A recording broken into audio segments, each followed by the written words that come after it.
Vaccines or no vaccines? My opinions about it.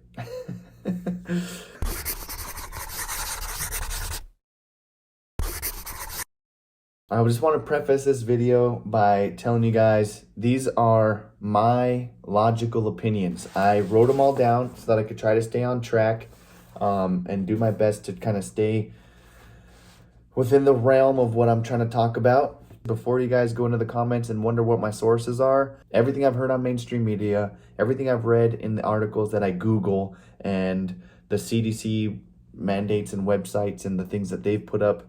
So first of all, me and my wife have both had COVID. We had COVID before the vaccines were available. I had my COVID back in like September of 2020, and my wife had it in January of 2021 after we came back from a trip. And so we had to quarantine for both of those. The way I understand it, and from what I'm reading and hearing on the news, is that the vaccine, it's not going to be like a shield that blocks COVID from getting it, but it's more like a protection that says you won't be hospitalized and you won't get really serious symptoms when you get COVID. That's the first thing that I understand about this. My village is 750 people on the west coast of Alaska, only accessible by plane. So we have very high travel restrictions because we want to protect our elders from getting this disease, getting this virus, and potentially losing those elders. That's something that we're very passionate about, protecting our community. We have very strict rules in our village about not being able to go to events if you're unvaccinated. Vaccinated can go, unvaccinated can't go. There's different things that have been happening like that. So I did a case study. I was like, you know what? I got to do this. I got to figure this out because this doesn't make sense to me. If a vaccinated person can still transmit this disease, then how come they get to go and hang out and do all these things that are going to put other people at risk if they have it and can transmit it, where I'm just as much of a risk to have it and transmit it as they are? The only difference is if I get it, then I'm going to have worse symptoms than someone who's vaccinated. That being said, in our community, since the COVID vaccines have come out, I have documented 40 cases. Of those documented cases, 23 of them have told me personally that they're vaccinated. 10 of them were children, and the vaccine that just came out for the kids 5 to 11 years old wasn't available yet. And 7 of them were unvaccinated. But there was 23 vaccinated, 10 kids, so they didn't have the vaccine available yet, and 7 unvaccinated people. So 17 to 23. Now, here's the real kicker, is in August, we had an outbreak, so to speak, where COVID came into our community. The whole community got put on lockdown for a little while. If you had traveled within that time frame of when the COVID outbreak had happened, you're going to be in quarantine for 14 days.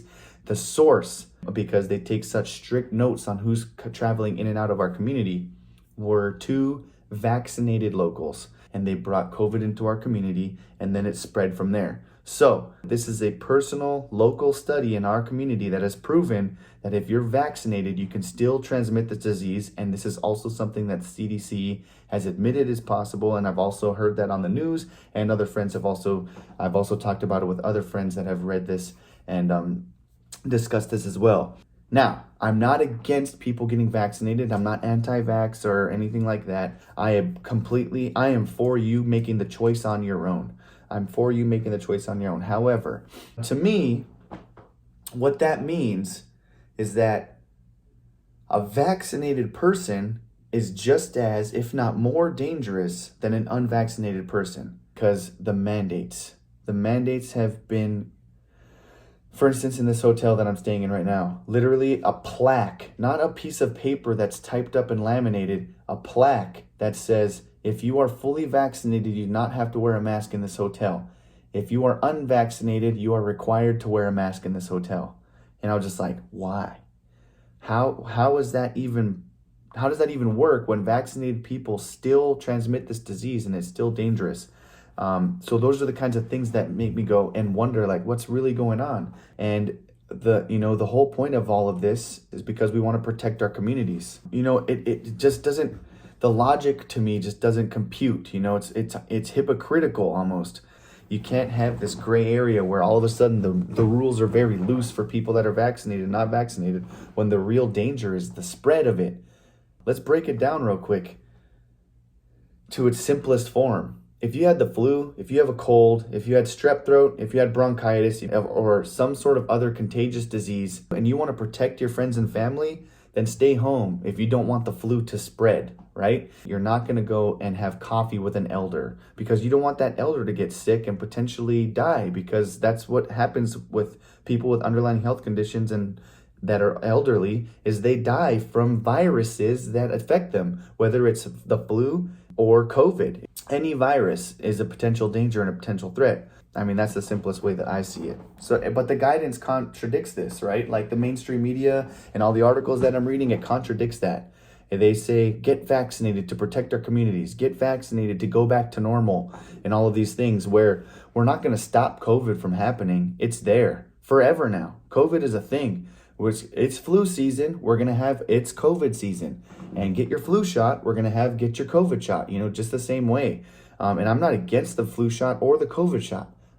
That's up to you. I just want you to be able to make the best choice for your family. And ultimately, what I see happening about all of these different things is the division that's happening between our communities. I know it, I guarantee it. People are going to start labeling me after this video anti-vax. And that's not true. That's just not true. That's not who I am. I'm not anti-vaccines. I'm for people making their own choice, and I'm for protecting our communities 100%.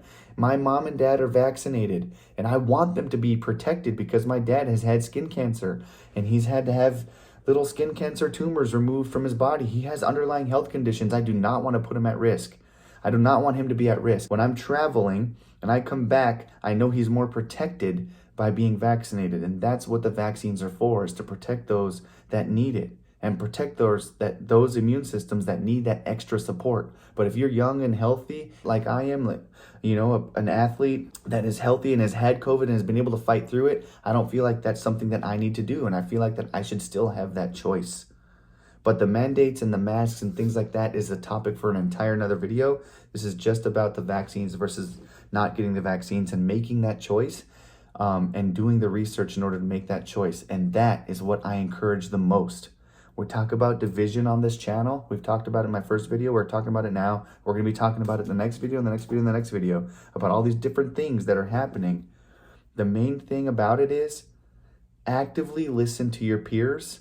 Listen to them, understand them, hear where they're coming from. Like in this video right now, I encourage you in the comment section, if you need to rewatch the video, scroll back and rewatch the video and see what I said and listen, and then go into the comment section and create a dialogue. Bring some links that people can click on to go and read articles that you believe in and that you support. And then if they provide you with links that contradict that, read their links and that they are providing support for, and then create a dialogue and say, okay, yeah, cool. I am still gonna get the vaccine. Even though you've provided me with all this great information, I'm still gonna get the vaccine because that's what I believe in. And the person that's debating with them, say, great, that's awesome. I choose not to get the vaccine, and then go have coffee later and hang out. You know what I'm saying? And that's the kind of, safe place that I want to be able to create on this channel, and the things that I want to be able to promote in all of these different videos that we're going to be talking about. You guys, thank you so much. We've got more videos to talk about. We prefaced it a little bit. Maybe we'll talk about the masks and the mandates that are happening, because it's up to us to overcome this, man. It's up to us, the community members, the people, to be able to step up and overcome the challenges that we're faced with. But don't let anybody else do the thinking for you. Do your own research, do some critical thinking, figure it out, write it down, put it in an outline format like I have on all of these different things that I'm getting ready to put up, and take notes. I've got pages of notes, and then go from there and post your video or share your opinions, and let's create a dialogue. Let's create a space. I'll see you guys in the comment section.